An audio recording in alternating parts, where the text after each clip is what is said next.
Good morning student, time for our English classes. Today we will start chapter 6 in our English grammar, gender. आज हमें gender यानी लिंग के बारे में पढ़ना है। जेंडर के बारे में आपने पिछली क्लासेस में भी पढ़ा है। आज हमें इस चैप्टर में masculine gender, feminine gender and common gender के बारे में पढ़ना है। तो सबसे पहले पेज नंबर 23 पे देखिए। Masculine gender is used to describe a noun used for men, boys and male animals. Masculine gender का हम यूज करते हैं ऐसे नाउन्स के बारे में बताने के लिए जो कि किसी लड़के के बारे में या मेल्स एनिमल के बारे में यूज किए जाते हैं। फॉर एग्जाम्पल हम लेंगे जैसे lion, tiger, boy, father, man. ये सभी नाम लेने के बाद बेटा दिमाग में कैसी इमेज आ रही है? किसी लड़के की आ रही है ना। जैसे अगर हम कह रहे हैं फादर यानी पापा की इमेज आ रही है, वो एक लड़के हैं। अगर हम बॉय कह रहे हैं तो किसी लड़के की इमेज आ रही है। ठीक है, तो मैस्कुलिन जेंडर का यूज हम करते हैं मेल्स को रिप्रेजेंट करने के लिए। इसके बाद देखिए फेमिनिन जेंडर लिखा है। Feminine gender is used to describe a noun used for women, girls and female animals. Feminine gender का यूज हम करते हैं वुमेन्स को या फीमेल एनिमल्स को रिप्रेजेंट करने के लिए।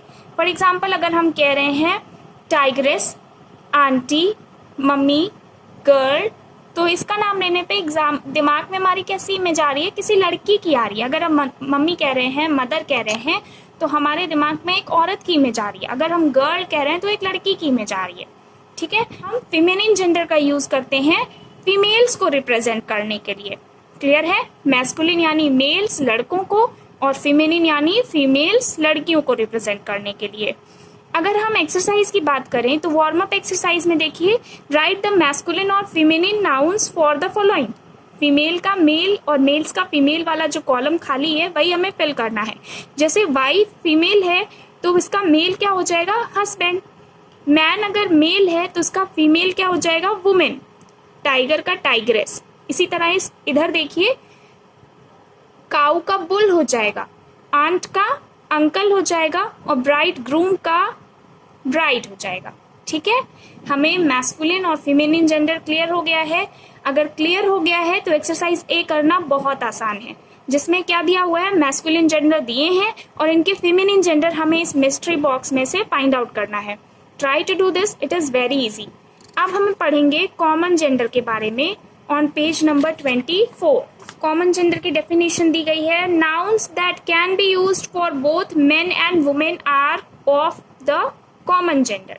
ऐसे नाउन जो मेन और वुमेन दोनों को रिप्रेजेंट करते हैं वो कॉमन जेंडर होते हैं, यानी मैस्कुलिन और फेमिनिन का जो कंबाइंड जेंडर है उसे हम कॉमन जेंडर कहते हैं।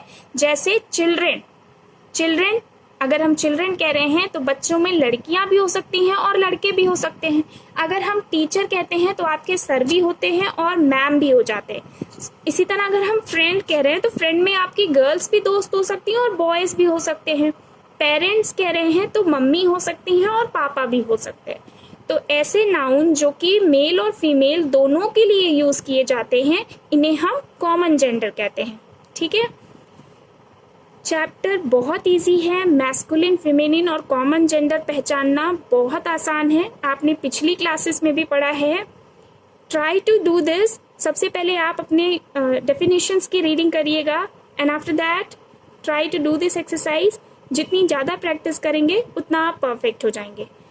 And rest of the things will do in the next class. Till that, good day.